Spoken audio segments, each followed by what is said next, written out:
Architecte, doctorante en architecture, je mène un doctorat, sous la direction de Cynthia Fleury et Antonella Tufano, au CNAM. Et je travaille donc sur l'architecture comme pratique de care ou de soins. Et, et voilà, à côté de ça, je suis enseignante à l'école d'architecture de Nantes, également dans une école de design à Cergy. Et je suis aussi architecte conseil, dans le département de la Vendée. Et je travaille donc avec Angèle Pilot enfin, dernièrement sur une expérimentation mêlant architecture et psychologie. Et la transition est toute trouvée, donc Angèle, je te laisse te présenter. Donc, je m'appelle Angèle Pilot, je suis doctorante, je suis psychologue clinicienne de formation. Je suis doctorante dans un laboratoire d'architecture et je travaille sur l'expérience de la résonance sonore en ville et comment le son peut donner la présence, le sentiment de présence des bâtiments, des formes architecturales. J'enseigne à la fac de psychologie à Nantes et aussi un petit peu à l'école d'archi de Nantes. Et donc, je travaille avec Marie Tesson sur comment lier nos disciplines, peut-être moi avec ce souci du bien-être du patient ou de l'usager, et puis Marie avec aussi ce souci, mais plutôt du côté pratique, conception, comment on s'y prend. Voilà. Et Emma, je te laisse te présenter également. Bonjour à tous et toutes, Emma Villarem, je suis docteur en neurosciences cognitives et je travaille à la croisée des sciences du comportement, de l'architecture et de l'urbanisme, principalement sur les questions de prise en compte du vécu dans la conception, des émotions, des perceptions qui sont liées à l'espace. Donc comment en fait on met l'usager au centre de la conception des espaces pour que l'espace réponde au mieux à ses besoins divers et variés. Marie. Donc, rebonjour. Moi, je suis architecte et designer. Donc, ça fait 7 ans que je travaille chez les Sismo avec François et Joanne. Donc, nous, on est une agence de design avec un petit pôle architecture et on accompagne le PMO donc, dans toute la partie création, design et architecture du projet, donc la réhabilitation du lieu. Et moi, j'ai un sujet de prédilection depuis que je travaille chez les Sismo, c'est la qualité des matériaux qu'on utilise dans les projets. Donc, je vais vous en parler un petit peu par la suite, mais c'est devenu un petit peu mon obsession dans tous les projets que je mène. Et tout ça mêlé aussi avec le travail de Antoine Fenolio, qui est un de nos cofondateurs, avec Cynthia Fleury sur les éthiques du care, donc qui viennent aussi nourrir les projets. Donc, ce sera aussi le propos que je vais vous présenter aujourd'hui. Et on a Eric et Benoît, je vous laisse vous présenter également. Donc, Eric Vigby, bonjour. Je suis cadre de santé à l'hôpital Georges Sand. J'y travaille d'ailleurs depuis 33 ans, un des plus anciens. J'ai connu le bâtiment des Tilleuls à son origine, parce que son origine remonte à 1870. D'ailleurs, comme pourra nous le signaler M. Vernet, qui doit être ici, qui a fait je suis président de la plateforme de réflexion éthique de l'établissement et à ce moment-là, on a invité M.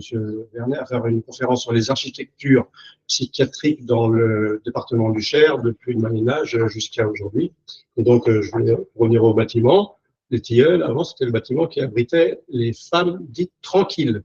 À l'époque, en 1870, la terminologie médicale était plus simple que maintenant. Il y avait les tranquilles, les agités, les épileptiques.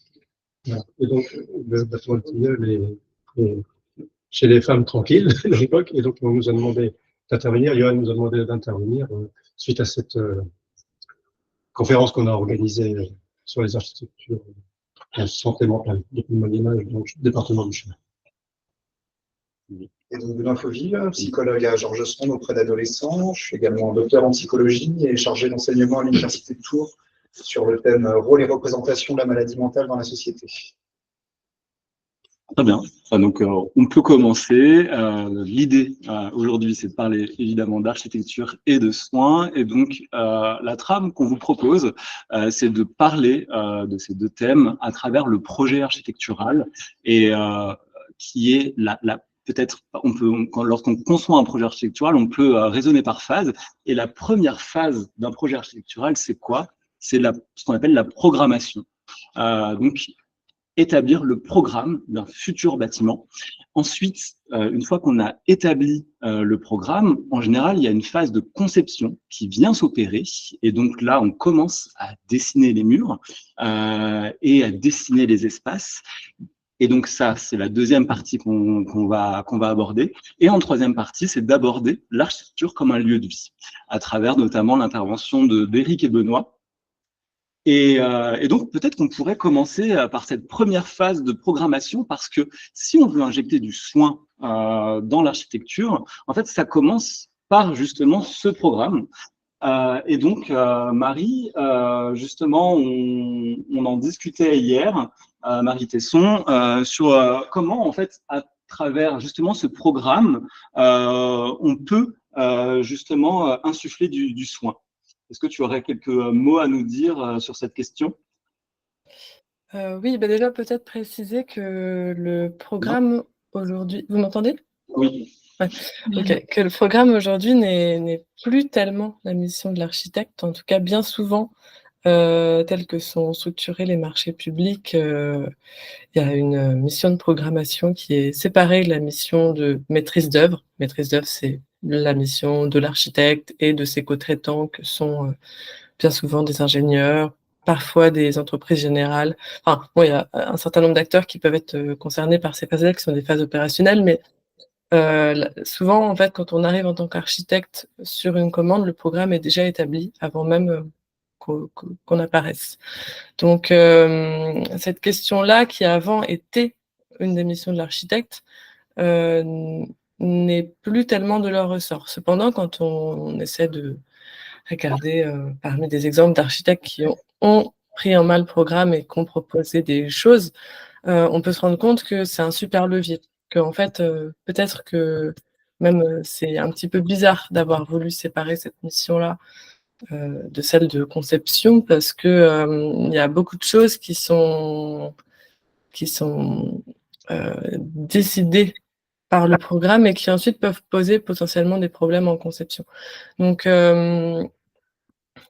évidemment que c'est une phase qui est clé en termes de… Enfin, si on veut penser l'architecture en termes de pratique de soins, c'est une phase qui a beaucoup de pouvoir, en fait. C'est là où on va pouvoir décider, par exemple, de l'échelle d'un lieu. C'est là où on va pouvoir décider de son organisation spatiale, puisque le programme suggère beaucoup de choses en termes d'organisation spatiale. C'est là où on va pouvoir décider des espaces pour lesquels on met de l'argent, donc des espaces qui sont à créer dans le lieu. Et c'est un moment qui est assez perméable à l'intervention d'acteurs qui ne sont pas architectes. C'est-à-dire, c'est un moment où on peut assez facilement créer de la communication, des échanges, des discussions avec des futurs usagers, des futurs habitants, avec des personnes concernées, des personnes du voisinage du projet, et qu'on peut commencer à se demander qu'est-ce que tous ensemble on souhaiterait pour ce lieu. Donc on voit qu'aujourd'hui, c'est identifié comme un levier par un certain nombre d'architectes qui réinventent la pratique en fait hackant un petit peu le système et s'accaparant cette mission de programme, ou en tout cas inventant des missions qui l'incluent. On peut penser à Patrick Bouchin, par exemple, qui est d'ailleurs en contact avec la chaire de philosophie à l'hôpital, et la preuve par 7, qui en fait se sont réappropriés ces phases-là.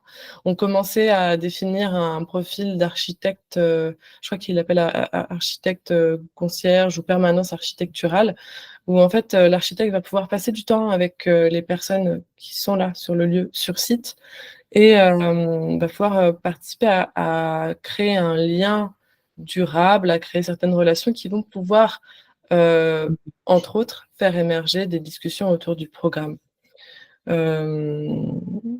Peut-être, enfin, voilà ce qu'on peut dire rapidement à ce sujet-là. Je ne sais pas si… Effectivement, et peut-être aussi pour illustrer davantage ce propos, c'est exactement ce qu'on est en train de faire ici pour le projet Paris Mozart Orchestra. C'est-à-dire qu'effectivement, avec Marie qui est architecte, il faut toute cette première phase là où on est, enfin toute cette première phase, enfin c'est de la phase de programmation.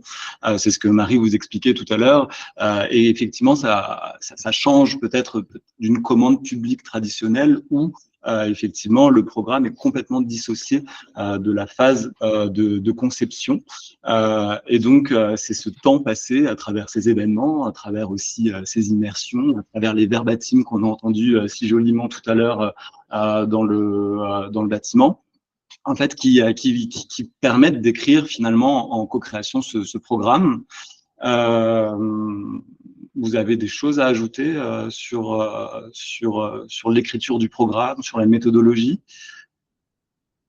Pas très égoïstement, en tant qu'architecte, moi je trouve que c'est très plaisant de travailler comme ça.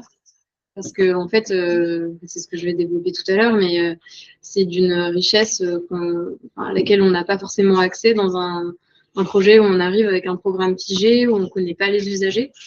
Donc, c'est une grande chance pour nous de pouvoir travailler comme ça et d'avoir trouvé, comme disait Marie, des façons un peu de hacker la tenue traditionnelle d'un projet, de pouvoir le détourner pour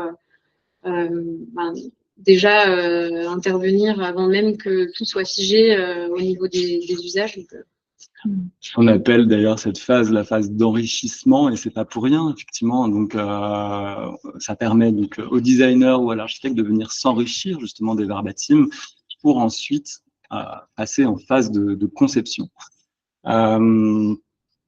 Voilà, donc peut-être parlons peut-être d'un cas particulier. Enfin, quand on discutait justement avec Marie et Angèle hier sur justement à travers un article que vous avez coécrit, enfin que vous êtes en train de, je ne sais pas s'il est publié encore, pas encore, d'accord, mais il va bientôt sortir, à travers une expérience finalement sensible, enfin sur un pavillon inscrit dans un hôpital à Ivry-sur-Seine. Qui s'appelle le pavillon de l'Orme et qui a été réalisé par André Bruyère. Et par rapport à ça, justement, enfin, ce qui est intéressant, c'est que ce que vous nous disiez hier, c'est que justement, cet architecte avait eu la chance, ou alors il s'était donné la chance, peut-être, d'écrire le programme de ce pavillon. Oui, exactement. En fait, je vais présenter peut-être deux choses en simultané qui sont d'abord l'architecte lui-même et à la fois aussi le contexte dans lequel il intervient. D'ailleurs, peut-être que je vais commencer par ça, puisqu'en fait, en 1986, la PHP, Assistance publique hôpitaux de Paris, donc c'est... non, on pouvait rester sur cette slide, pardon, il n'y avait pas particulièrement de slide pour... Donc, voilà l'institution qui gère tous les hôpitaux publics parisiens. Propose la tenue d'un concours d'idées, qui serait un concours d'idées absolument ouvert, international, auquel tout architecte qui le souhaite pourrait participer, avec un sujet qui est celui de la fin de vie à l'hôpital. Donc à ce moment-là, ils se rendent compte qu'il y a de plus en plus de personnes âgées qui finissent leur jour à l'hôpital, passent certains plusieurs semaines, plusieurs mois, et qui finissent par mourir là, et se posent la question des conditions dans lesquelles on permet à ces personnes de mourir. Et donc, il y a cette vaste consultation qui est lancée, il y a des centaines d'architectes qui répondent, et le principe était tel que chaque architecte pouvait déjà proposer l'échelle à laquelle il voulait travailler, pouvait proposer le format, ça pouvait être un projet de réhabilitation, un projet de création de bâtiments, un projet de création de quartier même, et pouvait proposer son programme. Donc, c'était un projet totalement formé par l'architecte. Il n'y avait pas énormément de contraintes de la part de la PHP, si ce n'est cette question de la fin de vie à l'hôpital. De là ont sorti donc plusieurs lauréats et certains ont eu la chance de voir leurs propositions réalisées, et c'est le cas d'André Bruyère. André Bruyère, c'est un architecte qui est un petit peu original. Donc, a surtout produit des architectures dans la seconde moitié du XXe siècle. Donc, il est français, il a pour particularité d'avoir été un résistant pendant pendant le régime de Vichy. C'est un juif et quelqu'un qui a été vraiment très marqué par la Seconde Guerre mondiale et par la déportation, même si lui n'a pas été personnellement déporté, et qui qui en fait ressort de cette expérience une soif absolue de liberté. Pour lui, l'architecture doit être un vecteur d'émancipation. Elle doit en aucun cas contraindre les corps, en aucun cas enfermer, en aucun cas créer des ghettos de population. Donc lui, ce qu'il veut, c'est que les gens se rencontrent, que les gens se connaissent, que les gens cohabitent, et que l'architecture soit support de ça. Et il est persuadé que l'architecture peut jouer un rôle. Ce qui n'est pas le cas de tout le monde à cette époque-là, c'est pour ça que je le précise, et d'ailleurs ce qui n'est toujours pas le cas de tout le monde aujourd'hui. C'est quand même une de ses particularités, le fait de croire assez profondément au rôle de l'architecture dans notre bien-être, dans le bien de la société, et dans le fait que l'humanité puisse être à la fois libre et émancipée. C'est quelqu'un qui, bon, je l'avais noté sur la slide, est par ailleurs engagé lors de mai 68, puisque donc lui, il est plus âgé, il n'est pas un jeune étudiant à l'époque, mais les étudiants de l'école des Beaux-Arts, qui étaient là où il y avait le département d'architecture, lui demandent son soutien lors de mai 68, et lui, il leur produit un texte très émancipateur qui demande à ce qu'on repense totalement l'éducation pour faire beaucoup plus de place aux individualités, aux différences de chacun et de chacune. Quelque chose de très, qui va très bien en fait avec son architecture, parce que c'est tout ce qu'il va rechercher pendant tout son parcours, cette place à la différence des uns et des autres. Et donc, quand intervient cette commande de la part de la PHP, André Breuer, il n'en est pas à son coup d'essai. À ce moment-là, il a 76 ans ou 78 ans, je ne sais plus, enfin en 86, il a 74 ans, voilà. Donc, il a fait déjà une longue carrière derrière lui. Il a beaucoup réfléchi à ces questions d'hôpitaux, de centres de soins, enfin différentes typologies, mais en tout cas qui tournent autour de ces questions. C'est un sujet qui lui tient à cœur, et notamment le sujet de la vieillesse, parce que lui-même avance en âge. Et donc en fait, il va proposer une espèce d'aboutissement de 30 ou 40 ans de réflexion qui va se cristalliser dans ce projet du pavillon de l'Orbe, et donc où il va mettre en place, en fait, il va combiner plusieurs choses qu'on voit apparaître dans ses précédents projets, qui sont des réflexions sur le fait que le couloir, c'est quelque chose de négatif, qui sont des réflexions sur comment on organise la place à l'individu ou à des micro-communautés au sein d'un établissement dans lequel on doit cohabiter avec beaucoup de personnes différentes, qui sont comment on organise toujours des fuites vers l'extérieur à tout point, au point du bâtiment, sans que ça pose des problèmes de sécurité ou d'intégrité des personnes. Enfin, il y a comme ça toute une déclinaison de points qui apparaissent et qui sont en fait partiellement dû à cette liberté qu'il a dans le programme, puisqu'il crée son bâtiment, son échelle, l'endroit où il est implanté de zéro. Donc lui, il choisit l'hôpital Charles-Foy à Évry-sur-Seine, sur lequel il y a un bout de terrain qui est disponible, et il propose un pavillon qui a une forme assez incurvée. On verra, je pense, des photos tout à l'heure, mais en tout cas, voilà, on n'est pas sur un... Oui, par exemple, voilà, là, on voit une photo à travers le patio depuis le hall vers le réfectoire. On n'est pas sur un projet qui tout d'un coup apparaît dans le contexte de l'appel d'offres, mais sur quelque chose qui est largement mûri. Et il se trouve que même suite à la livraison de ce pavillon, il continue à réfléchir sur le sujet et à améliorer, parce qu'il se rend compte qu'il y a des choses qu'il aurait aimé faire encore mieux que dans le pavillon de l'Orbe. Notamment, il trouve que les personnes âgées sont encore un peu trop isolées, et qu'il aimerait bien mettre une école, une salle de spectacle dans le pavillon de l'Orbe, pour faire en sorte qu'il y ait vraiment des croisements de population qui, là, en tout cas dans le pavillon de l'Orbe, tel qu'il a été réalisé, ne se déroule pas comme tel. Et dans cette démarche, justement, vous avez collaboré avec Angèle. Oui. Et donc, tu as eu l'occasion de visiter ce pavillon. Oui, alors notre collaboration sur ce bâtiment, en fait, le premier objectif, c'était de se demander si la recherche sur les ambiances à laquelle j'appartiens, c'est-à-dire la question de l'expérience sensorielle des lieux, pouvait éclairer la conception architecturale. Donc, finalement, est-ce qu'il y avait une résonance, enfin, nous, notre sujet, c'était est-ce qu'il y avait une résonance entre les intentions de l'architecte au moment justement de cette phase de programmation puis conception, et l'expérience sensorielle sur site. Est-ce que ces intentions avaient effectivement une réalité que je pouvais, moi, notamment, éprouver. Donc, c'était vraiment exploratoire. On n'a pas mis en évidence des corrélations fortes, mais en tout cas, globalement, notre réponse, nos résultats montraient que malgré le fait que moi j'étais complètement naïve, j'avais aucune connaissance du bâtiment. Alors à savoir que je suis non-voyante. C'est peut-être un détail qui a son importance. Et l'idée, c'était de se dire que dans la littérature, il est montré que les personnes non-voyantes ont peut-être un accès plus conscient au phénomène multisensoriel. Et que donc, on partait du postulat que mon ressenti pouvait peut-être éclairer de manière plus facile, plus accessible, les différents sensations qui avaient été travaillées dans ce bâtiment.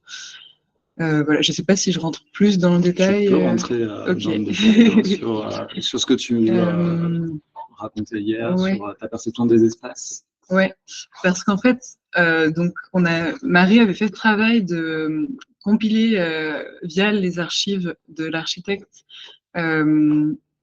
l'ensemble de ses intentions, de ses notes en fait, et de les exprimer sous forme d'intentions. Et ensuite d'identifier à quels éléments concrets architecturaux ça correspondait. Comment est-ce que lui, il avait mis ça en place dans le bâtiment. Et donc à ces deux types d'informations, intention et éléments architecturaux correspondants, on a ajouté l'expérience sensible sur site. Et notamment sur, par exemple, son attention particulière au degré d'intimité et de commun. Moi, je ressentais très bien les seuils entre les espaces plutôt type alcôve, des espaces assez confinés avec un fort sentiment d'enveloppement, lié à la résonance du son. Enfin, moi, je le percevais par la résonance du son. Et des espaces bien plus larges. Et il y avait une espèce de continuité entre des espaces d'intimité, du coup, petits, et des espaces de communauté plus grands. Il y avait aussi tout un rythme du bâtiment qui, en fait, les murs sont jamais droits. C'est des courbes avec des phénomènes de contraction et d'expansion. Donc, pareil pour le plafond. Le plafond, il descend, il remonte. Et moi, j'ai assez vite évoqué la sensation d'être comme dans une forêt. Dans une forêt, quand on se promène, il y a une répartition, on va dire, aléatoire des arbres qui fait que le rythme est un peu imprévisible et il y a une sensation de proximité comme ça et puis d'un seul coup d'élargissement. Et donc j'ai très vite exprimé ce sentiment d'être dans une forêt, ce rapport à la nature, un côté où le bâtiment nous interpelle. Il n'y a pas d'ennui sensoriel en fait dans quelque chose de très continu. Et surtout aussi un point qui m'a moi vraiment paru important parce que c'est vraiment rarement le cas, c'est qu'il y a un énorme travail autour des 5 sens. Ce qui fait que je me sentais pas du tout, pour le coup là, vraiment en tant que personne non-voyante, délaissée, on va dire, par le contexte, parce qu'il y a eu, donc l'architecte André Bruyère, il avait lui-même décidé de positionner plusieurs diffuseurs d'odeurs, de différentes odeurs, partout dans le bâtiment. Il me semble que Marie me disait qu'il y en avait au moins 8. Il y a aussi comment on appelle ça, des enceintes qui diffusent de la musique. Il y a aussi, oui, sur la question des odeurs, il avait installé une cheminée avec du coup ce travail autour de l'odeur du feu de bois et du bruit aussi. Une cuisine qui pouvait être occupée par des... Alors ça, je marche un peu sur les plates-bandes de Marie puisque c'est plutôt son sujet. Et du coup, voilà, une cuisine qui avait été installée pour que les gens puissent faire des gâteaux. Voilà. Donc, il y avait quand même un travail sur la question des odeurs et de la familiarité qui est assez énorme. Avec une petite perte qu'on a observée, que moi, j'ai très vite senti sur site, et du coup, ça fait écho aussi à la question des matériaux, c'est qu'il y a eu, moi, j'ai assez souvent dit qu'il y avait une pauvreté matérielle, et il se trouve qu'il y a eu comment dire, j'ai Une perdu le mot, réhabilitation. merci, une réhabilitation en 2014, et qu'en fait, l'architecte lui-même avait pensé une énorme variété de matériaux qui ont tous, pour la plupart en tout cas, été supprimés pour des matériaux plus simples, sans doute plus fonctionnels. Notamment, il y avait une moquette apparemment au sol et ils l'ont transformée en lino, plastique. Il y avait une rampe, moi je me disais que la rampe qui permettait aux personnes de suivre les murs, c'était dommage parce que finalement c'était le seul contact tactile qu'on avait au bâtiment et elle était très plastique, froide, désagréable. Et a priori avant c'était en bois. Enfin voilà, il y a tout un tas de choses comme ça que je Peut-être qu'on trouvais peut mettre la dernière slide, il y a une comparaison de avant-après. Ouais, voilà, celle-là.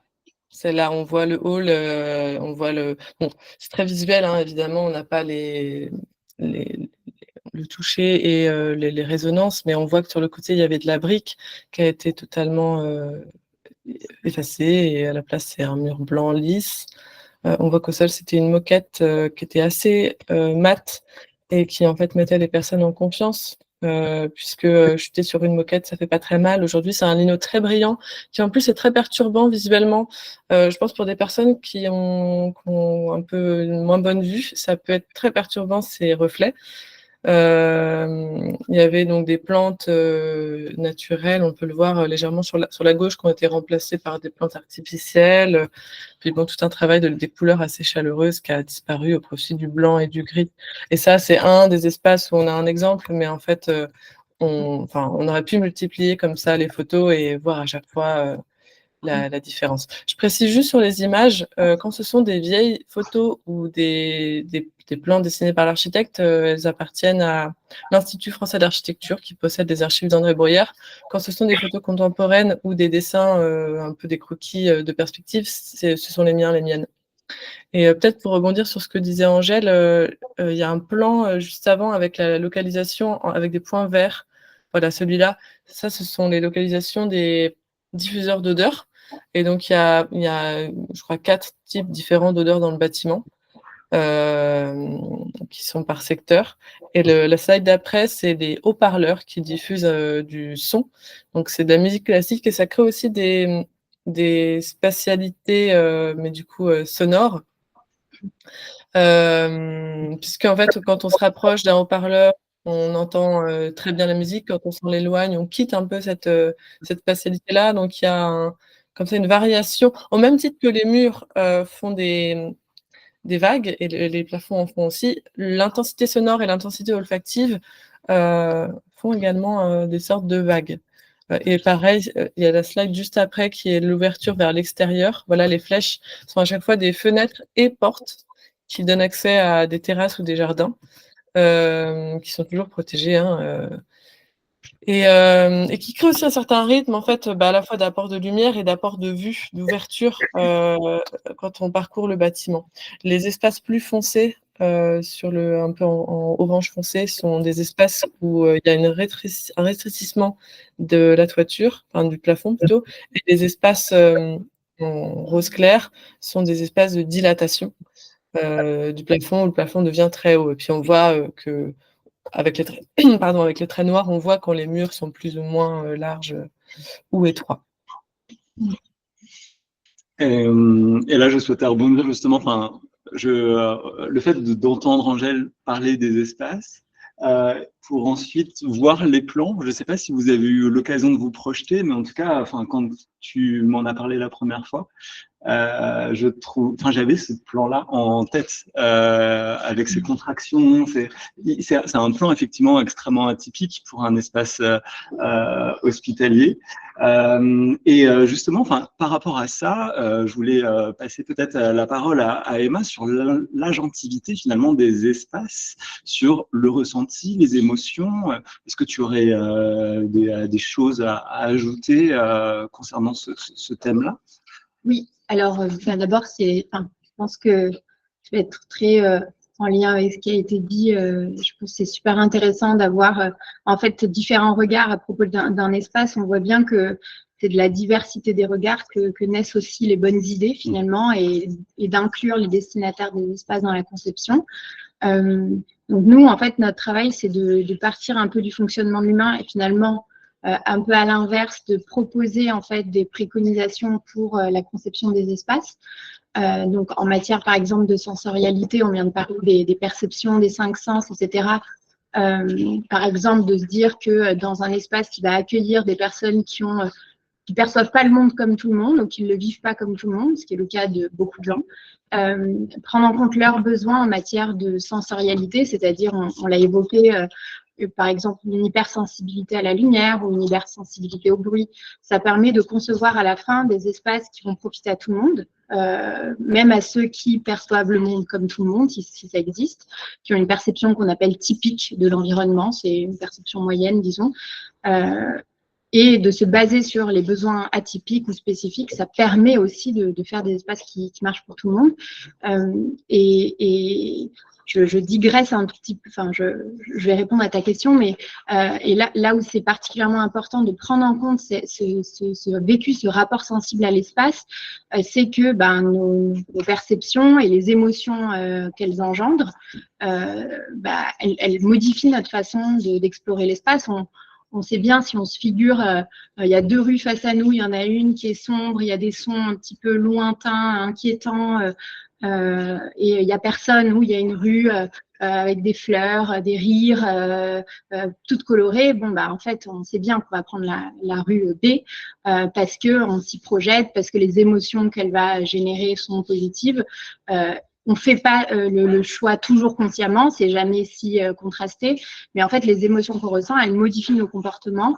Et nous, on travaille donc dans ces disciplines-là scientifiques des sciences du cerveau et du comportement, qu'on appelle aussi sciences cognitives, qui font se répondre la psychologie, l'anthropologie, les neurosciences sont une approche un peu plus basée sur le fonctionnement du cerveau, la philosophie, etc. Donc, c'est ces disciplines-là intégrées, parce que l'esprit humain est complexe et qu'il faut le regarder à plusieurs regards. Et ces disciplines-là, elles nous font aussi regarder, par exemple, comment les animaux vivent les espaces. Et notamment, nous, une des études un peu qui a fait démarrer nos réflexions sur le sujet des émotions, c'est une étude qui s'appelle, enfin, un concept qui s'appelle les landscapes of fear, les paysages de la peur, qui montre que chez les animaux, en effet, en fonction d'où est le prédateur, la proie, elle va explorer différemment l'environnement, elle va l'occuper différemment, elle va réagir différemment en fonction du type de prédateur, etc. Et donc, on peut faire des paysages de la peur qu'on peut très bien mapper. Et chez l'humain, alors, qui est le prédateur de l'humain, la question se pose, mais en tout cas, nos émotions, elles gouvernent aussi notre rapport à l'espace. Et en fait, il faut les prendre en compte parce que les émotions, c'est une réponse biologique, c'est une réponse de survie, ça a une réalité très tangible, on peut la mesurer, la réponse émotionnelle, avec différents outils en fonction des disciplines, mais voilà, c'est des choses qui existent, qui sont tangibles, qui se mesurent, et c'est capital de la prendre en compte dans la conception des espaces, puisqu'à la fin, on va vivre ces espaces, on va y ressentir des émotions, etc.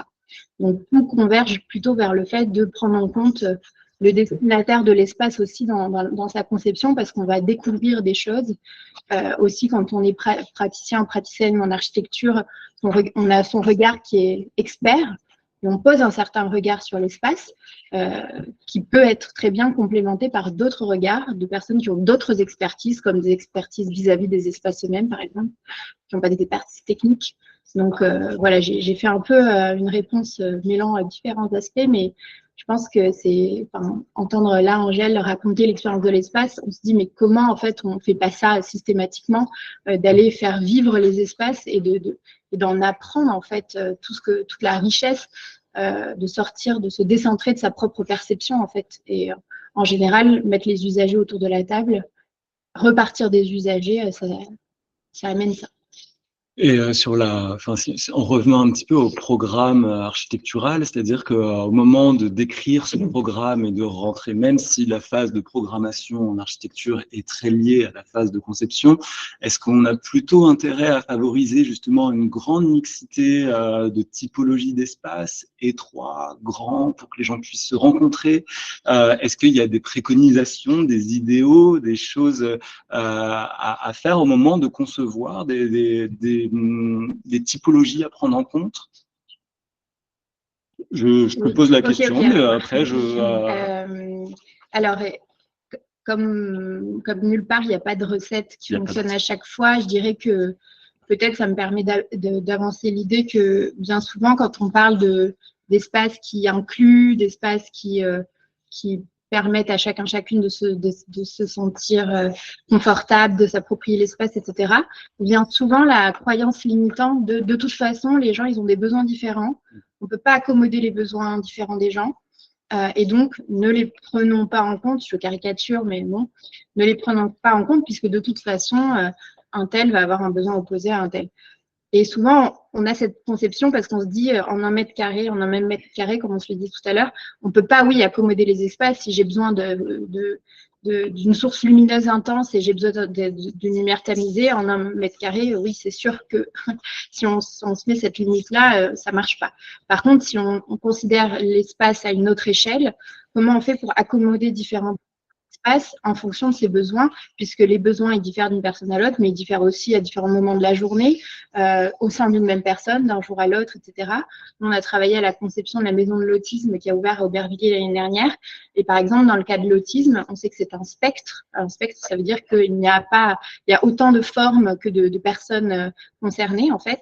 Et si on prend en compte le fait que dans l'autisme, par exemple, il y a des besoins de stimulation, de choisir ces stimulations sensorielles, mais aussi un besoin de répit, ça veut dire que dans l'espace, il faut considérer un endroit où on peut trouver ce répit et un endroit où on peut trouver ces stimulations. Et oui, on ne peut pas faire tout au même endroit, mais voilà, avoir en tête que l'espace peut accommoder une diversité de besoins, ça pousse à trouver des solutions pour le faire aussi. Et pour être convaincu qu'il faut le faire, il faut avoir ces besoins-là qui sont recueillis, qui sont recueillis avec soin, comme vous le faites là dans le projet aussi, par exemple. Et la question, c'est à un moment donné, le rôle de l'architecte là-dedans, hein, c'est-à-dire qu'en fait, à quel point on peut anticiper ça. Par exemple, si un architecte est urbaniste et qu'il doit concevoir une place publique, est-ce que c'est intéressant, par exemple, de favoriser une mixité d'usage, par exemple, d'avoir des jeux dans cette même place publique, des jeux pour les enfants, des équipements pour les personnes âgées, des équipements sportifs, pour que justement les populations se mélangent et pour partir justement, enfin, je parle d'espace en général, mais justement dans l'éthique d'André Bruyère qui était justement anti-ghetto. Donc comment en fait à travers l'architecture, à travers la spatialité, on arrive à se faire à faire mélanger différents flux, différents types de personnes, différentes typologies de personnes. Ça, enfin, c'est une question que je me pose aussi en tant que praticien, mais c'est à quel point en fait on peut anticiper ça ou non.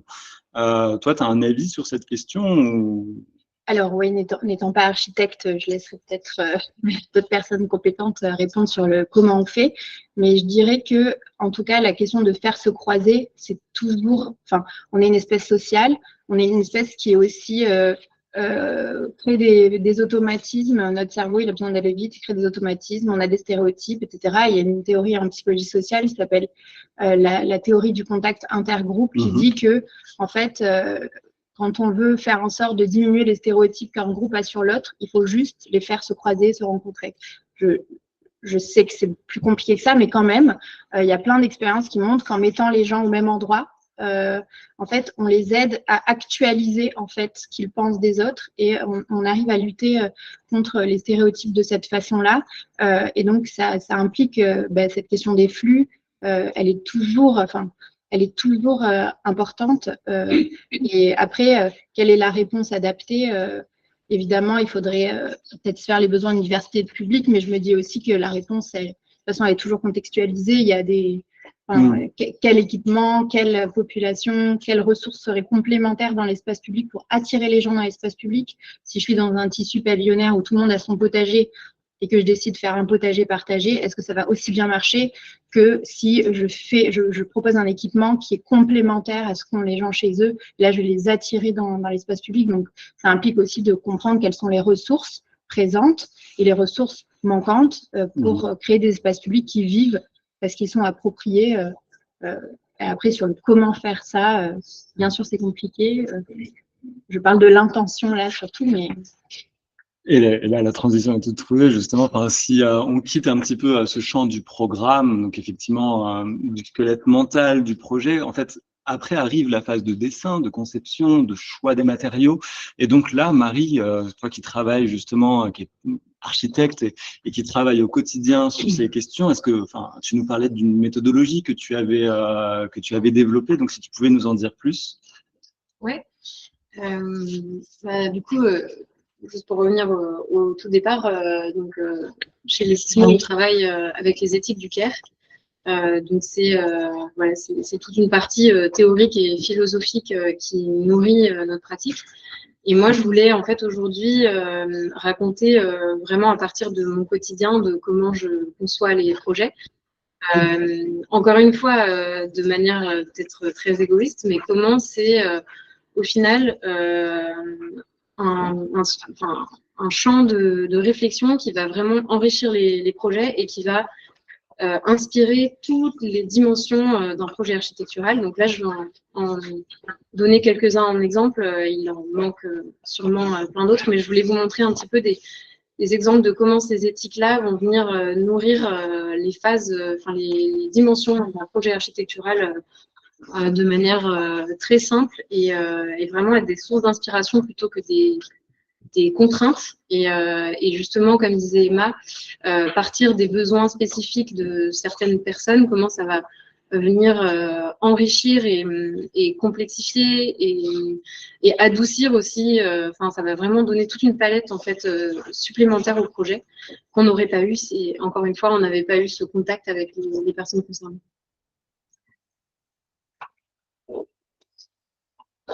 Donc on a une première dimension donc qui est très importante, c'est la démarche de conception. Et donc là, ça reprend exactement le sujet que je venais d'évoquer sur le contact avec les personnes concernées. Et donc là, ce que je voulais vous montrer, donc c'est par exemple une partie de notre démarche de conception, donc qui vient des phases de design thinking que nous on a adapté dans notre méthode du design with care. Et donc là, c'est un exemple qui montre des expérimentations, parce qu'on a beaucoup parlé de co-conception, mais en fait, ce que l'on fait après la conception, c'est qu'on aime bien tester les concepts qu'on a imaginés. Et donc là, ces images-là montrent en fait là, c'était sur un sujet précis pour un service d'urgence dans un hôpital. Comment on peut aller, encore une fois, impliquer les personnes concernées lors d'expérimentations. Donc, quand on a déjà eu des idées, comment on va les confronter au terrain et puis les ajuster, les remettre en cause. Voilà, toujours réouvrir un peu la réflexion.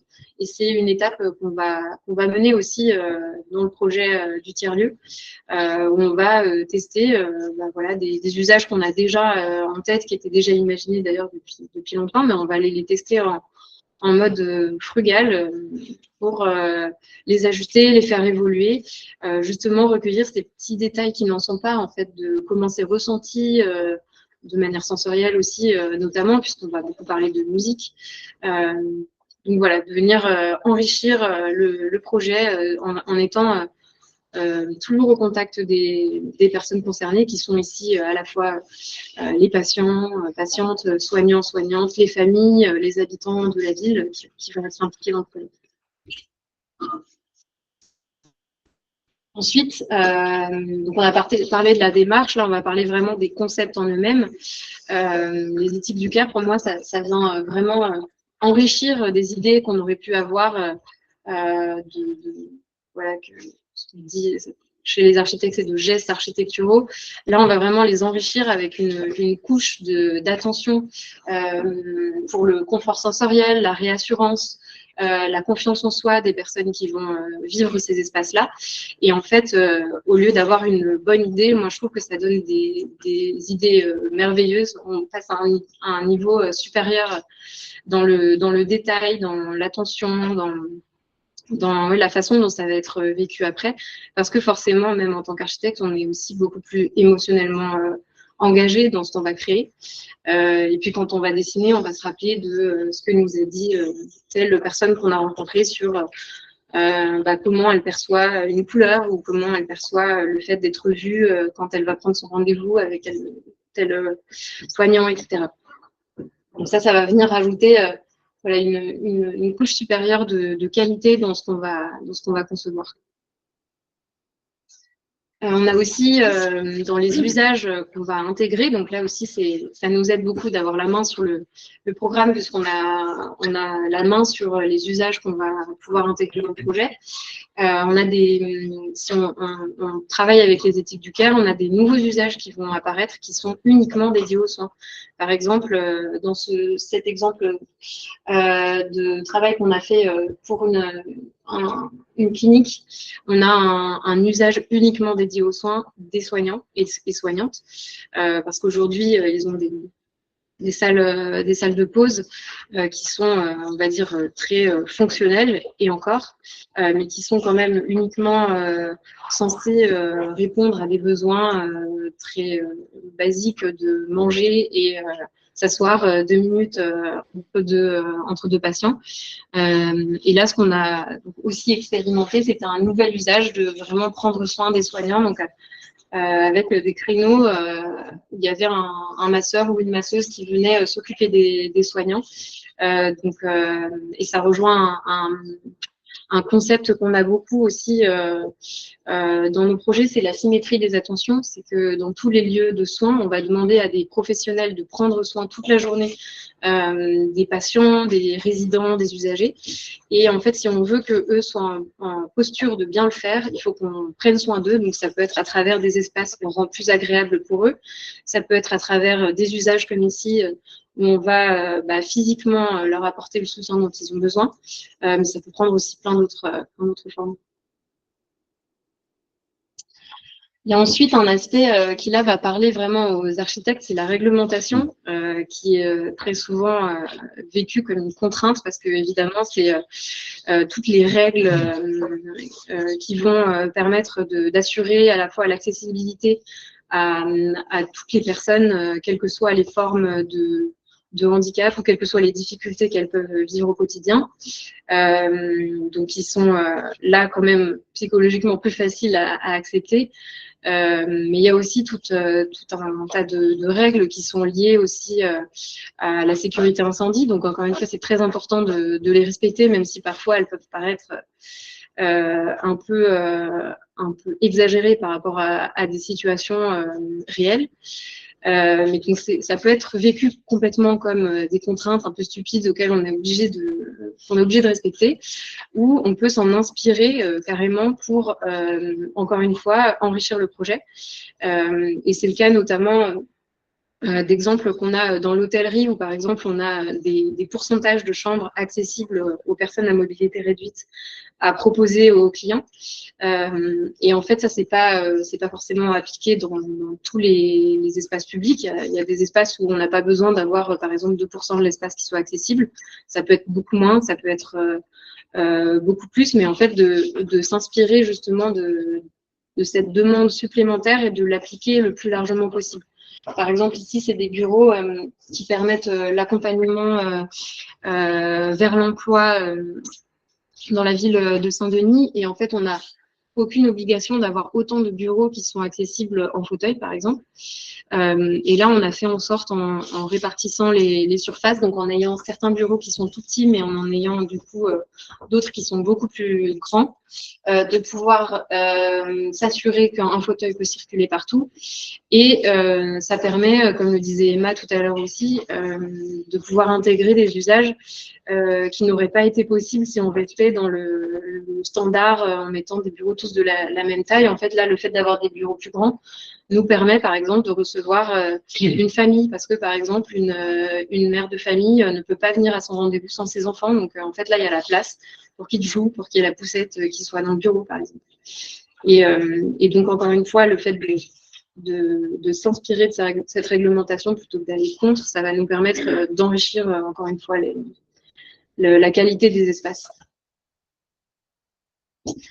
Ensuite, il y a le sujet des matériaux. Donc là, de manière un petit peu plus évidente aujourd'hui, c'est un sujet qui est évidemment très présent, je pense, dans les médias, dans la tête de tout le monde, sur la nocivité ou non des matériaux qui nous entourent. Je pense qu'on a tous plus ou moins entendu parler de la qualité de l'air intérieur, qui est la plus grande source de pollution au quotidien. On dit que souvent l'air intérieur est plus pollué que l'air extérieur, donc on fait mieux de respirer des pots d'échappement que de la peinture et de la colle.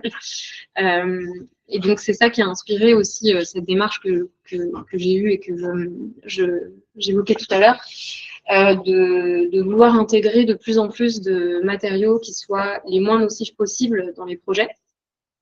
Donc d'utiliser des matériaux soit biosourcés, soit recyclés, soit recyclables. D'intégrer aussi des matériaux locaux pour leur impact sur l'économie locale, sur aussi les conditions de fabrication de ces matériaux, de garantir que ce ne sont pas des enfants, par exemple, qui vont fabriquer tel ou tel matériau. Voilà, pour garantir aussi l'impact sur la société, comme je l'évoquais tout à l'heure, qui est une des dimensions des éthiques du CARE. L'utilisation aussi beaucoup de réemploi. Donc là, ça a beaucoup de vertus, mais il y en a deux principales. Donc c'est déjà d'utiliser ce qui existe déjà plutôt que de produire et de polluer encore plus. C'est aussi de permettre d'avoir des matériaux ou du mobilier avec un aspect qui ne se trouve pas. Par exemple, si on commande chez un fournisseur contemporain, on ne va pas du tout avoir, par exemple, le charme de chaises qui ont été conçues dans les années 50 et qui sont encore parfaitement en état pour être utilisées aujourd'hui. Ça permet d'apporter de la diversité, autant visuelle que dans les textures, etc., de choses qu'on ne trouve plus aujourd'hui. Et ça permet aussi d'avoir des pièces d'une qualité bien supérieure à ce qu'on pourrait trouver pour le même prix dans du neuf. Et puis voilà, après il y a toutes les qualités des matériaux eux-mêmes. Par exemple, une peinture minérale à la chaux qu'on utilise dans beaucoup de projets, qui non seulement ne relâche pas de COV, et aujourd'hui les études. Je pourrais peut-être expliquer. Donc c'est les composés organiques volatiles, ce qu'on évoquait tout à l'heure, la pollution intérieure en fait qui vient des peintures, des colles, qui sont présentes dans à peu près tout le mobilier et les éléments de décoration qu'on a aujourd'hui. En intérieur. Donc, non seulement cette peinture-là, elle n'en émet pas, mais a priori, et ça, c'est pas encore suffisamment prouvé, je trouve, mais bon, ce serait avancé, en fait, elle permet de les capter. Donc, c'est un matériau qui est très ancien. La chaux, c'est utilisé depuis, je pense, peut-être avant le Moyen-Âge encore. Et ça aurait les propriétés de capter tous ces polluants intérieurs, donc de venir compenser les bêtises qu'on fait par ailleurs avec des matériaux beaucoup moins vertueux. Il y a aussi des aspects techniques où là, en prenant en compte justement tout cet aspect sensoriel des espaces, on va faire appel à des bureaux d'études donc qui soient acoustiques, fluides pour la lumière, etc. Et là, ça va vraiment, encore une fois, en tant qu'architecte, c'est hyper enrichissant de travailler avec ces personnes-là parce que c'est des experts en fait dans leur domaine qui vont apporter leur couche de technicité sur le projet et donc permettre d'aller encore plus loin dans le ressenti des espaces et des choses que nous, on aurait pu faire tout seul de notre côté par intuition en ajoutant quelques absorbants acoustiques. Là, eux, ils vont le faire avec des calculs tangibles. Ils vont faire des relevés de niveau de bruit, ce que fait aussi Emma dans les études d'impact de fond, pour pouvoir ensuite corriger justement là où ça devient problématique d'avoir trop de résonance ou au contraire là où on veut en avoir pour les musiciens par exemple. Donc voilà, et ça va permettre de passer encore à un niveau supérieur de technicité qu'on n'aurait pas eu si on n'avait pas questionné encore une fois les personnes concernées. Et c'est ça qui est passionnant aussi pour nous. Et enfin, il y a une dimension esthétique qui, pour nous, est très importante. Évidemment, parce que quand on parle d'architecture, c'était quand même considéré comme l'un des beaux-arts. Donc, il y a quand même historiquement un lien avec l'esthétique, mais c'est aussi parce qu'à travers les projets, on dit quelque chose, en fait, des personnes qu'on va accueillir à l'intérieur. Et donc là, avec cet exemple-là, donc c'est le lieu que j'évoquais tout à l'heure d'accompagnement à l'emploi, où on a vraiment voulu sortir d'un imaginaire qu'on avait justement du traditionnel la traditionnelle administration dans une banlieue qui a pas forcément très bonne réputation, qui est souvent stigmatisée. Et là, on a voulu sortir complètement de cet imaginaire-là. Utiliser notamment, on a tout ce mobilier de brocante qui a été mélangé à du mobilier plus fonctionnel. Utiliser des couleurs aussi où j'ai eu des grands yeux de la part de l'entreprise qui a posé le sol rose, parce que alors, pour eux, mettre du rose, c'était tellement inhabituel. D'utiliser aussi, on a fait du réemploi des matériaux qui étaient déjà utilisés sur place. On a essayé de les conserver au maximum. Mais de redonner ce coup de frais, cette image très différente de ce qu'on peut attendre de ces espaces-là. Et on voit en plus que l'équipe se l'est complètement appropriée. Ils ont rajouté leur petite déco, ils ont mis des petits vases de fleurs séchées, des choses qui n'étaient pas forcément, qu'on n'avait pas dessiné nous, quoi, mais qui se sont très bien intégrés dans le projet. Et du coup, qui vont dire aussi la considération qu'on veut donner à ces espaces d'accueil, à ces espaces de soins, et donc aux personnes qui vont les pratiquer. Ouais. Et c'est fini. C'est très intéressant. Enfin, il y aurait plein de choses à relever, notamment sur ce que tu dis, et qui fait le lien avec ce que disait Marie Tesson tout à l'heure sur l'engagement de l'architecte. On a vu effectivement que André Bruyère était très engagé dans sa pratique, et toi aussi finalement, et que en fait derrière un architecte se cache un humain. Et en fait, je poserais bien la question là comme ça, sans forcément avoir de réponse. Ok, donc l'architecte doit prendre soin des usagers, mais qui prend soin de l'architecte? C'est cette question que je pose là comme ça. Et peut-être que effectivement, on a été assez complet dans notre explication de ce que pouvait être la conception architecturale et comment intégrer justement ces éthiques du soin dans la conception. Maintenant, ce qu'on pourrait aborder, c'est l'architecture comme lieu de vie, comme finalement générateur de soins.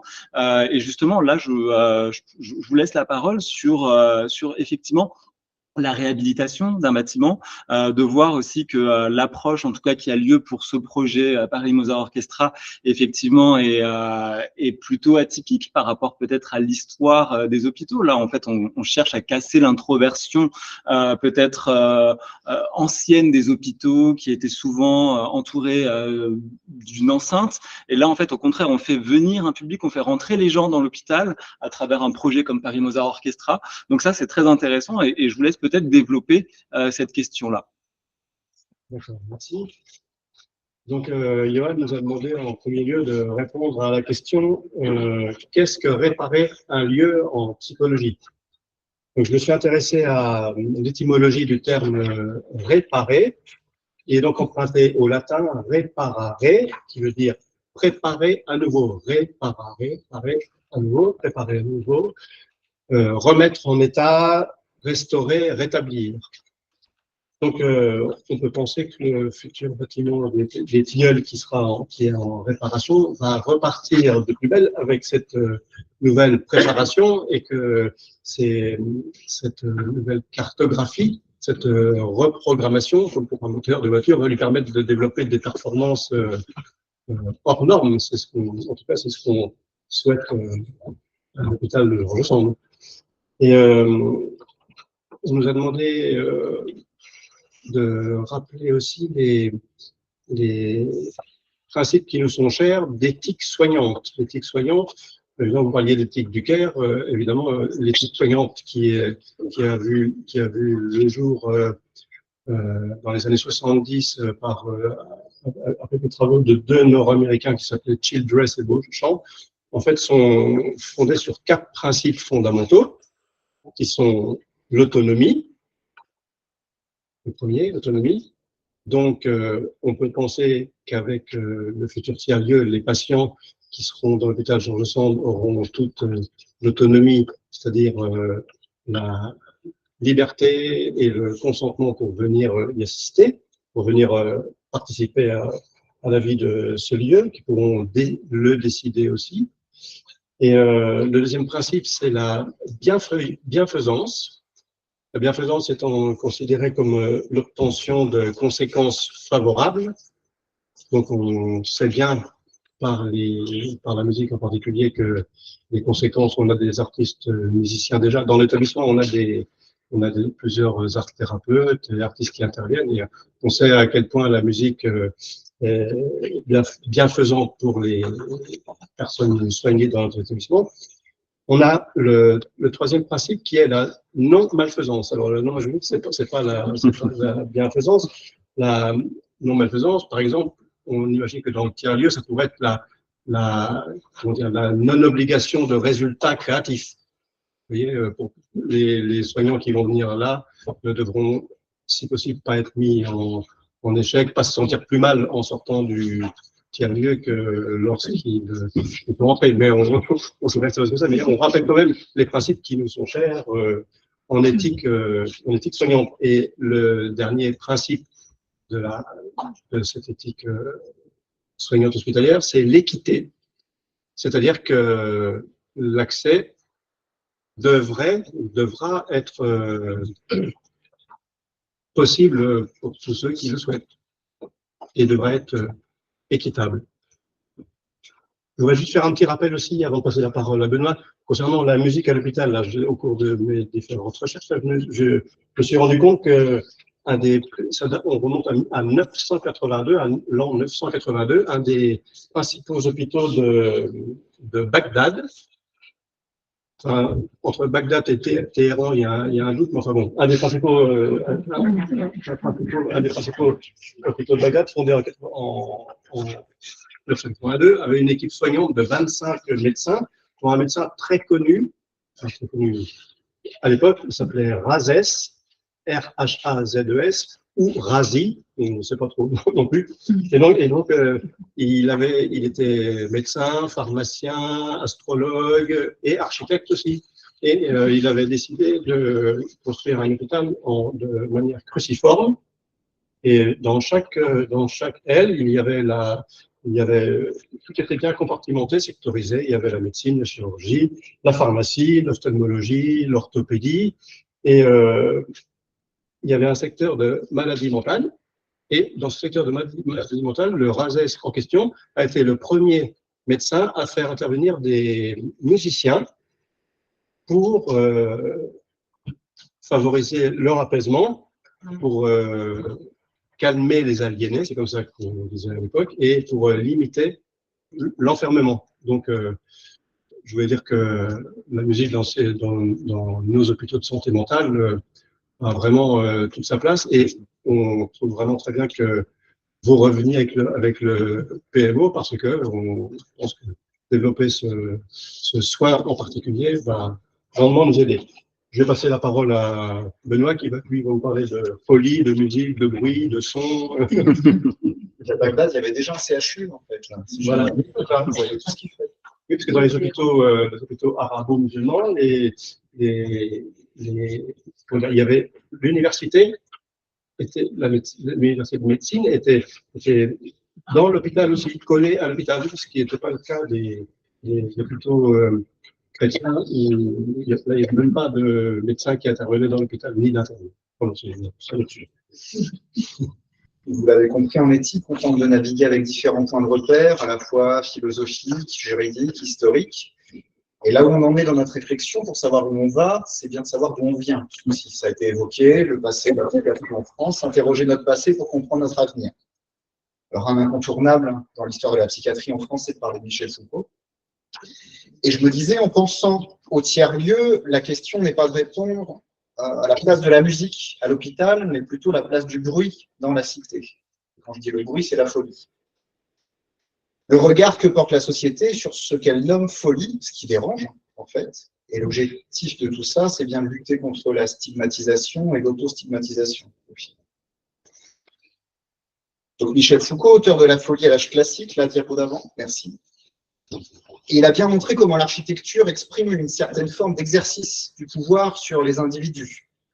Imposer certaines normes dans les conduites et on va dire exercer une certaine discipline. Voilà. Si on devait caricaturer les ouvrages de Foucault, Foucault se dit c'est quand même bizarre que l'architecture des hôpitaux, des écoles, des prisons, ça se ressemble quand même beaucoup.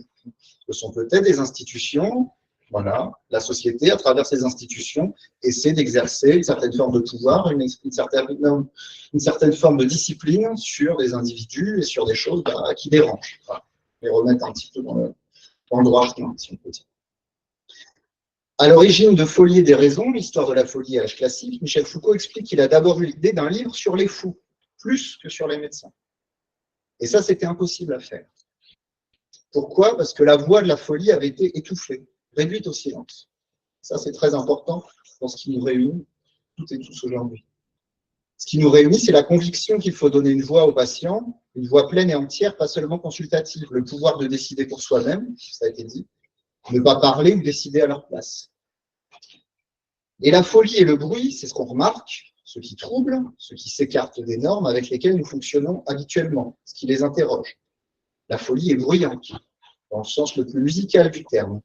Elle peut être désagréable, gênante, ne se situe pas en harmonie avec le reste de la sphère sociale.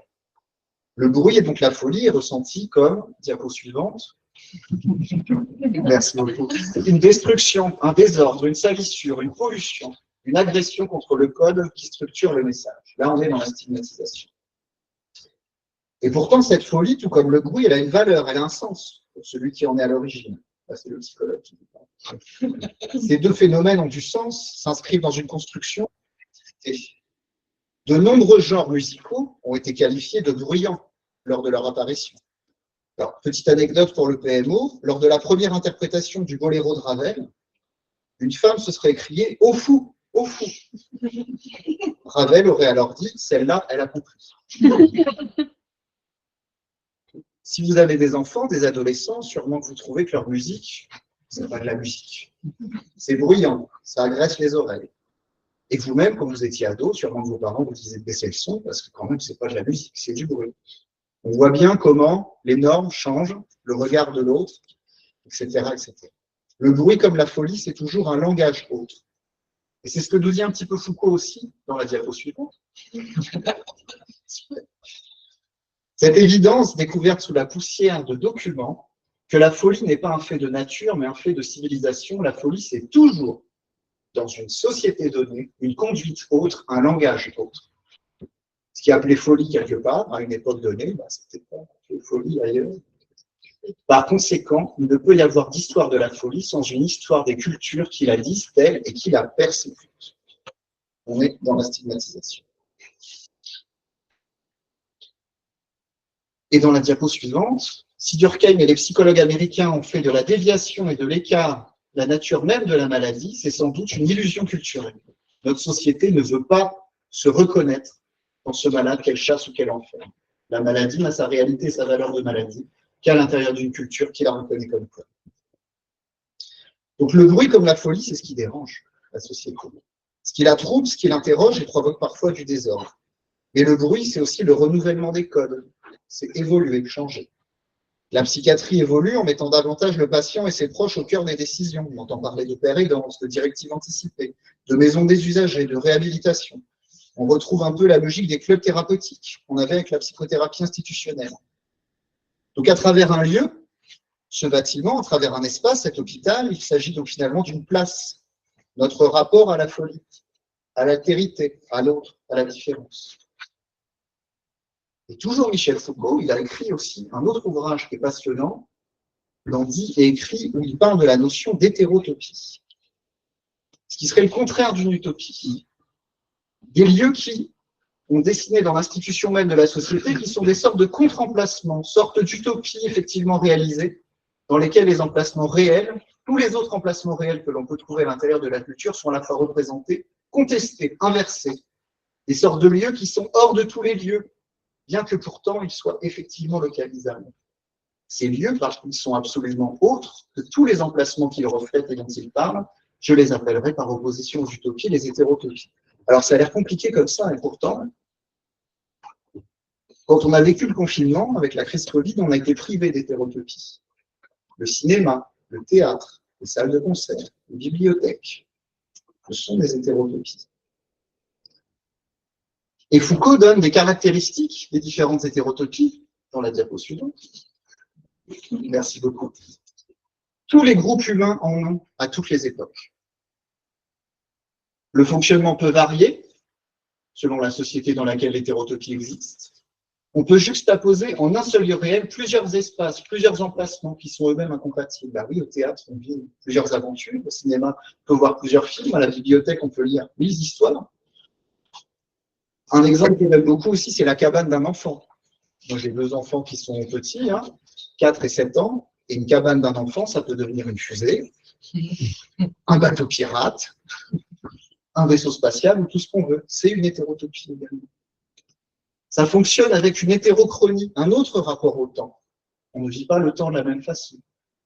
L'hétérotopie a un seuil, on n'entre pas et on ne sort pas comme bon nous semble. Il faut un rite de passage, une préparation, une initiation pour comprendre un peu les codes qui structurent ce lieu autre, cet imaginaire.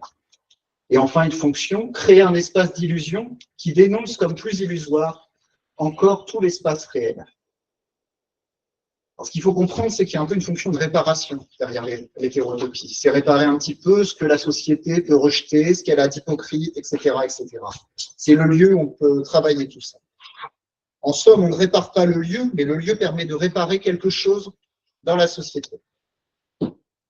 Et ça, c'est quelque chose qu'on retrouve aussi chez Platon dans la République, où il nous dit que par la musique, il y a un esprit révolutionnaire qui va changer les mœurs et les habitudes, et en changeant les mœurs et les habitudes, on change les lois. Et en changeant les lois, eh ben, on change la société. Donc là, à travers ce tiers-lieu, à travers ce rapport au bruit, à la musique, ben, on espère aussi faire évoluer la société, faire bouger les lignes, qu'il y ait un autre regard sur la maladie mentale, plus largement sur la différence. En remettant une logique du care dans la réflexion architecturale, on a donc un changement de paradigme. On a le caring about, se soucier d'eux, se soucier de l'autre, qui est plus vulnérable que nous. On est dans l'éthique de la responsabilité. Taking care of, prendre en charge, s'occuper d'eux. On a une obligation, service public bien sûr, et un principe républicain, liberté, égalité, fraternité. Le caregiving, prendre soin, le principe de bienfaisance et de non-malfaisance, dont Eric vous parlait tout à l'heure. Et enfin, le care receiving, recevoir le soin. Je vous ai mis principe d'équité, de justice et de dignité. Alors, le principe de dignité, selon Hegel, c'est la relation. Je ne me sens pas digne si je ne vois pas dans les yeux de l'autre que je suis digne, tout simplement. Donc, créer ce tiers-lieu, c'est un pari, c'est prendre un risque, un petit peu. C'est accepter du désordre pour créer un nouvel ordre, pour changer les codes, une nouvelle vision des choses. Et dans la dernière diapo, c'est aussi se dire qu'une société est possible, et que tout ça, ça permet de sublimer nos imaginaires individuels. Ce qu'on va projeter toutes et tous sur ce lieu, qu'on soit soignant, soigné, ni l'un ni l'autre. Et j'avais bien envie de paraphraser la phrase de Molière dans Le bourgeois gentilhomme, sans la musique, un État ne peut subsister, et donc on pourrait dire que sans la musique, une personne ne peut pas pleinement s'épanouir, au final. C'est ce qu'on va essayer d'offrir à tous. Voilà, pour la plateforme d'éthique. Merci. Donc effectivement, on a parlé de Platon. Je ne savais pas que Platon aimait la musique. Il était plutôt contre les arts en général, non? Enfin, mais par contre, effectivement, enfin, ce qu'on peut retenir de ça, c'est la volonté du beau, et de chercher la vérité, la justice dans le beau, et peut-être ça, parce qu'en fait, dans la République, c'est changer les lois à travers la musique, mais changer les lois. Pourquoi? Enfin, peut-être au détriment du beau. Ça, c'est effectivement une discussion philosophique. Je suis content aussi qu'on ait parlé de Foucault et des hétérotopies, notamment. On en discutait justement avec Emma dans le bus qui nous amenait. Et en fait, on se posait ces questions. Enfin, vous présentiez effectivement ces espaces, en fait, ces espaces aliénants que peuvent être la prison, que peuvent être aussi effectivement dans leur typologie très enfermante, finalement. Voilà, des architectures qui ne sont, alors je vais reprendre un terme que tu utilises beaucoup, si je l'ai bien compris, là, plutôt qui sont en pathogénèse, c'est-à-dire donc qui créent finalement du mal-être à travers justement cette architecture très très enfermante. Et justement, enfin, moi j'aimerais bien aller du côté plus de la lumière et plus du côté du salut. Et on a parlé pendant cette table ronde justement de l'agentivité des espaces, qu'effectivement un espace est capable du pire comme du meilleur. Et finalement, on a ce que tu appelles aussi beaucoup dans tes écrits la salutogénèse, et si tu peux nous en parler un petit peu pour conclure cette table ronde, et puis après on passera peut-être 5 minutes pour des questions. Oui, alors donc c'est un terme que nous on utilise, mais qui a été qui remonte bien avant nous-mêmes. L'idée, c'est de se dire, en tout cas, quand on travaille sur les espaces, et nous, on travaille précisément sur différentes typologies d'espace, de l'espace, comme on en parle aujourd'hui, un espace de soins, à l'espace public, au logement, etc. C'est de dire qu'on aborde souvent la question de quels sont les effets néfastes des espaces sur l'individu. Et donc, on a cet angle-là de dire à quel point, en fait, les espaces peuvent détériorer.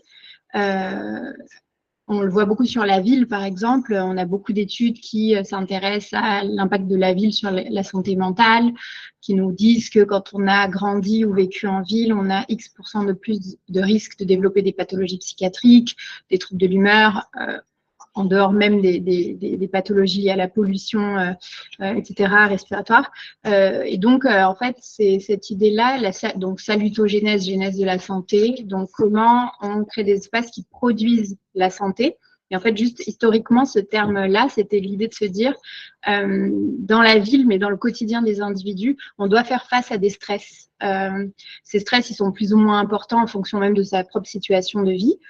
Si je suis vulnérable, vivre des stress plus importants qu'une personne qui l'est moins que moi, par exemple. Mais pour faire face à ces stress dans le quotidien, il faut que j'ai des ressources qui me permettent de résister et de me développer. Et en fait, la salutogénèse, c'est cette idée de dire comment on permet aux gens, aux individus de développer leurs ressources pour faire face aux stress du quotidien, qui sont les stress de tout ordre, mais quand on pense à la ville, par exemple, pour faire face au rythme de la ville, aux pollutions sensorielles, à l'isolement social et l'anonymat social de la ville, etc., comment on peut doter les individus de ressources qui vont leur permettre d'affronter les stress qui sont inhérents à la ville. Je fais un écart par rapport aux propos, mais voilà, c'est dans ce cadre-là. Donc, je rebondis sur le sujet des ressources dont je parlais tout à l'heure. Pour produire la santé, il faut mettre en place des ressources dans lesquelles les individus vont pouvoir puiser. Et ces ressources, on ne peut pas les décréter pour eux et elles. Donc, ça revient toujours à ce même principe que de remettre le destinataire de l'espace au centre de la réflexion.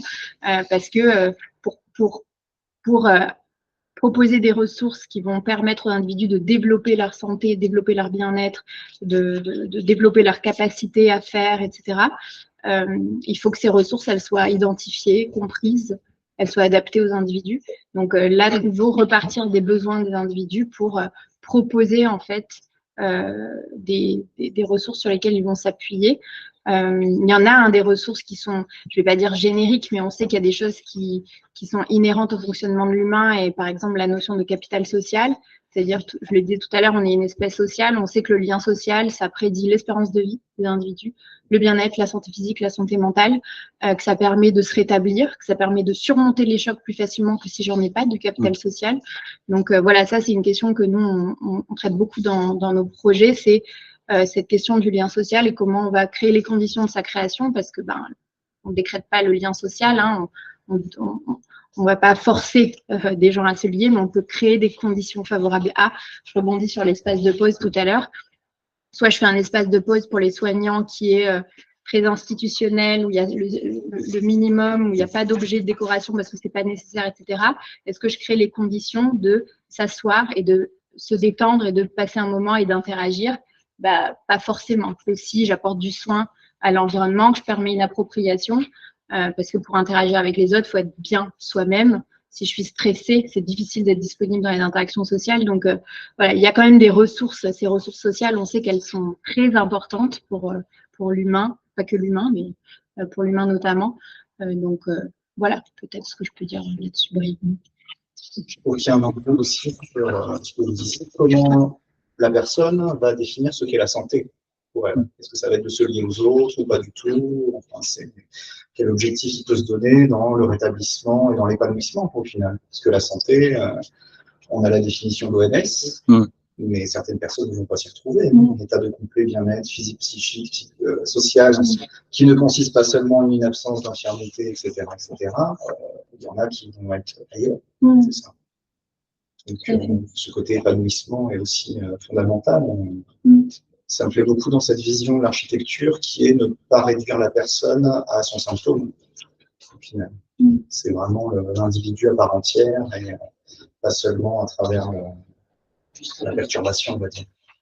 Mais peut-être juste, et pour rebondir tout à fait, c'est pour ça que je pense que le propos, c'est aussi de créer les conditions, parce que s'il y a des opportunités, voilà, s'il y a des opportunités, je peux m'en saisir le jour où j'en ai besoin, ou ne pas m'en saisir, mais une des définitions de la santé, c'est offrir une potentialité, que la personne puisse arpenter ce chemin si c'est le bon moment pour elle.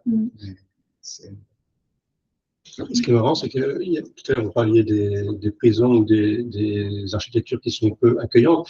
Et chez nous, en psychiatrie, on a par exemple des chambres d'isolement qui sont vraiment pas du tout accueillantes. Il n'y a pas de meubles, voilà. Mais par contre, elles sont des fois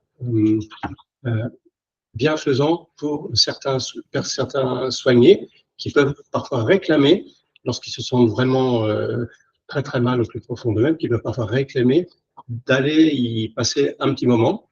Et je dire par là que, en fait, c'est pas parce qu'il y aura une belle décoration à l'intérieur de quelque chose que les soignés se sentiront mieux. Et d'ailleurs, c'est pas non plus parce qu'il y aura même pour les soignants, c'est pas parce qu'il y aura non plus une cafetière expresso de Longhi ou je sais pas quoi avec un salon de massage que les soignants se sentiront mieux non plus. Évidemment, c'est beaucoup mieux. Mais... Oui, effectivement, c'est un peu plus nuancé. Et à ce propos, je vous invite à regarder un chouette projet mené par Cynthia Fleury et les Sismo sur la contention volontaire. Et donc, c'est un mobilier, effectivement, donc là, qui est exposé en ce moment dans une exposition au JAD à Paris. Et donc, il y a toute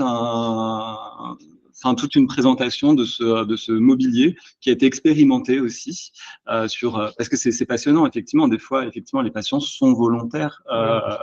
Et donc, si vous connaissez pas ce projet, c'est marrant. C'est marrant que vous appeliez les sismos, parce que la sismothérapie en psychiatrie, c'est spécial. Non, alors c'est des électrochocs, d'accord. Qui ont été plus pratiqués, mais qui sont peut-être qui sont de nouveau en train de revenir. Pratiqués pour certaines pathologies. D'accord. C'était plus. Oui, bien sûr. Ça s'appelle quand même pareil. Disons qu'on l'utilisait moins. Et maintenant, ça revient d'actualité pour certaines pathologies. D'accord. Est-ce que vous avez des questions à distance ou par rapport à tout ce que vous avez parlé de mobilité, de recyclage et tout ça, ça m'a fait penser aux années Covid qu'on a vécues avec toutes les contraintes et qu'on nous a imposées au jour le jour, avec la question d'hygiène qui prenait une ampleur énorme. Et là, je me dis comment, si un jour on a à revivre cette situation-là, comment on va lessiver une moquette, comment on va mettre du liège, des tissus récupérés, comment on va s'adapter à ces situations-là, sachant qu'en étant en atelier avec des cartons, des choses comme ça, on s'est trouvé face à des incohérences, on va dire, entre des consignes qu'on avait et des choses à réaliser qui n'avait plus de sens pour nous entre les tissus qu'on utilisait, les cartons et la demande qu'on avait de porter les masques et de n'utiliser qu'un objet, enfin de décider D'où l'intérêt de bien cibler l'usage, effectivement. Enfin, si on va pas mettre une moquette effectivement dans un espace qui n'est pas approprié, et en fait effectivement là je peux laisser Marie parler, mais il y a des matériaux non poreux très naturels comme le caoutchouc par exemple, si je me trompe pas, qui peuvent aussi se nettoyer. Enfin, il s'agit de bien comprendre effectivement et d'anticiper effectivement ces usages futurs, de s'adapter. Mais effectivement tous les projets effectivement qu'on fait ne sont pas forcément en liège. Ça peut. Moi, je suis d'accord, mais à l'hôpital avec les conditions qu'on a. Mais ça fera partie. Enfin, si je peux me permettre, ça fera partie de l'hôpital, certes, mais c'est quand même extérieur. Parce que c'est l'association qui porte, c'est l'association qui. On Oui, est d'accord. mais Donc peut-être que les normes, de rassemblement. je suis d'accord, mais peut-être que les normes d'hygiène peuvent être différentes selon les lieux. Ça peut aussi. Parce que sinon, c'est vrai qu'au niveau sensoriel, ça peut diminuer finalement les possibilités. Puisqu'on parle d'hygiène au-delà de l'architecture, un débat auquel j'adorerais assister, c'est est-ce que les soignants qui iront dans ce tiers-lieu auront la blouse blanche? Alors, vous voulez que je dise, moi, en tant que soignante, et vu que ce que vous voulez, symboliquement, je ne la mettrai pas. Parce que déjà, moi, la blouse me dérange dans l'hôpital. C'est un débat qui mérite d'être. Oui, on peut faire un groupe de travail là-dessus. Qu'on soit identifié comme professionnel, mais que ce n'est pas la blouse, quel entre-deux on peut trouver pour casser ce. Ça sert à quelque chose d'avoir une blouse et d'être identifié comme tel ou tel interlocuteur de l'hôpital. Est-ce que vraiment ça sert? Vous avez parlé tout à l'heure comment ça s'appelle, des hôpitaux. Les anciens, on faisait participer les patients dans l'hôpital. Le thérapeutique, de la psychothérapie institutionnelle. Finalement, thérapie institutionnelle, on ne perçoit pas qui est le soignant, qui est le soigné, qui est l'éduc, qui est le médecin, etc.